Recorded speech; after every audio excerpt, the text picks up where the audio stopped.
right, ladies and gentlemen, thanks for tuning in to this episode of Trending Echoes. I'm your host, Omar. We are here at COP28 at the beautiful Expo City in Dubai, and I'm joined by a very special guest today. I'm very excited about this episode. We have right here in the studio, Professor of Environmental Science. We are joined by Dr. Amer Almadidy. Welcome to the studio. Thank you. It's a pleasure to have you here. Now, Doctor, you have a very interesting background. I'm very fascinated by it. And I understand that you got your step into sustainability and environment quite a long time ago. And I want to be able to bring your expertise into today's theme here at the Expo, which is food, agriculture, and water. And I believe that you have a bit of a background in that. So tell us a little bit more. How does your expertise come into play with that? All right. Well, thank you so much for having me here. Let me first give you a brief idea about my background. In fact, I started my real work in this field back in the 80s. 1980 was the first time. And back in 1980, I was doing my PhD at Mississippi State University. My research at that time was to deal with one big, huge environmental project. That's the pesticide in nature. Pesticide was very toxic material, and they found out that it does do a lot of troubles to the environment in general. So we couldn't do much. We, mean the scientists, we couldn't do much at that time other than trying to protect the human being, the farmers, the consumers, anybody else. So my thinking came that why don't we create some kind of a vaccine against this material? And we did. And in fact, we work on it, and we were very successful in it, and we had it. The university owns all the know-hows and everything. And then that proceeded, a little bit, more further into going to the remediation of the environment. Now, you need to know that there are two things which we need to do to the environment nowadays.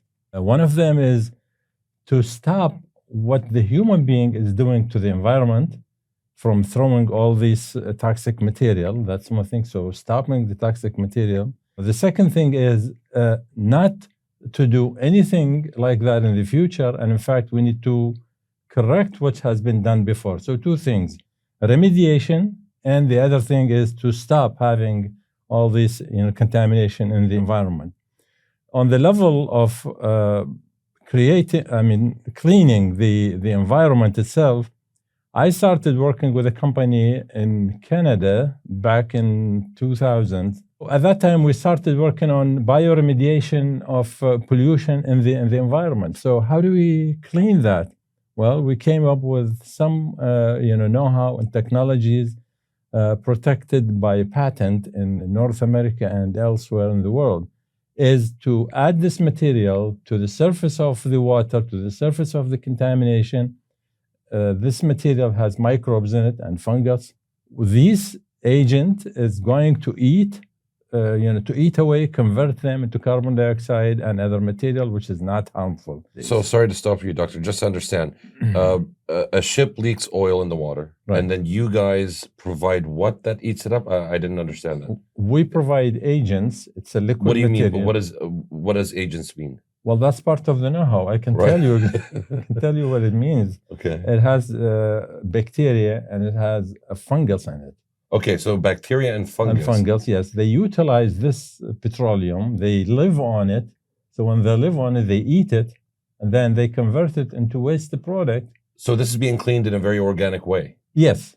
Okay. So, yeah, that takes some time, like 3-4 months, but it doesn't cost much, other than just, spreading the material on the surface of, of the water itself. For example, the air, you have a lot of carbon dioxide that goes out. So there are many technologies, of course, about that. One of them are the chimneys with the filters in it that they can do.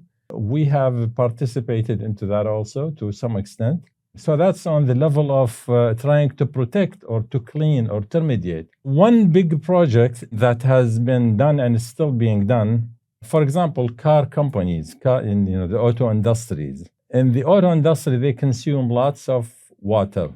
Right. Why? Because they take the car and they paint it, and then after they paint it, it comes into spray. The spray goes in the air. So after a while, the air is going to direct all the spray to go to the water underneath. Sure. So then the paint becomes suspended in the water.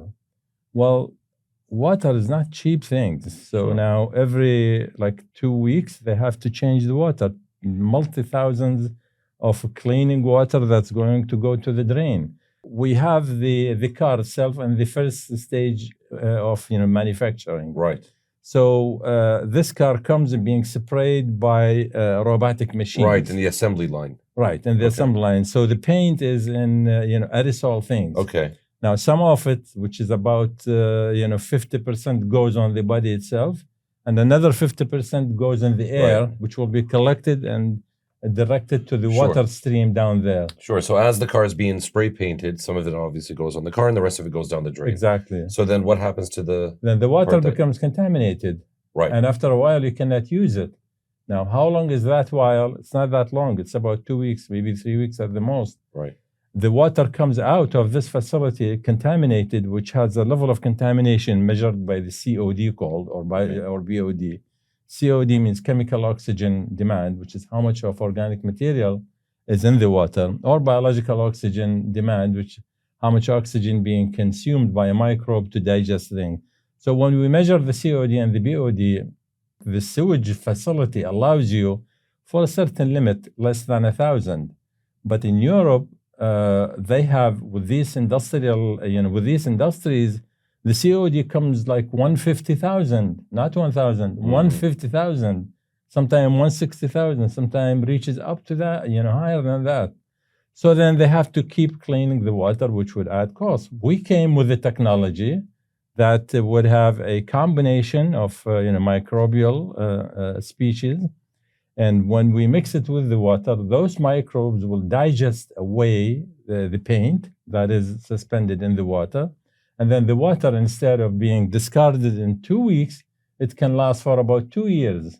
Wow. Yeah, the technology now is being used by most of auto industries in Europe, and it's also protected by an international patent. Why aren't we seeing a lot more car manufacturers actually use this technology? Because it's a very organic way, as you said, of being able to treat the wastewater. Yeah. For example, Mercedes, BMW, Peugeot. Right. In China also, I have been in China several times to introduce the technology. In China, we have Nissan and we have Toyota, we have other in Vietnam, in Turkey, and so many places. Okay. So it's being adopted by these companies. Of course, they start using it, on the way of trying to experiment it, trying to try it, and then it goes into into a much bigger thing. So this is the second thing. Water now is being given a long life, and you don't have to change water very quickly. Also, it saves money. So this is the thing that we are doing on cleaning the environment. Bioremediation, which is cleaning of the environment biologically, not chemically. And the second thing is to stop all kind of contamination that goes out to the environment. Excellent. Now, Doctor, I also understand that you are LEED certified. Yes. So help us understand a little bit more. What is LEED certification exactly? I understand it has something to do with sustainable buildings, construction. Yes. And the reason I'm asking is because obviously we live here in Dubai, in the UAE, where we see plenty of new real estate development coming up on a daily basis.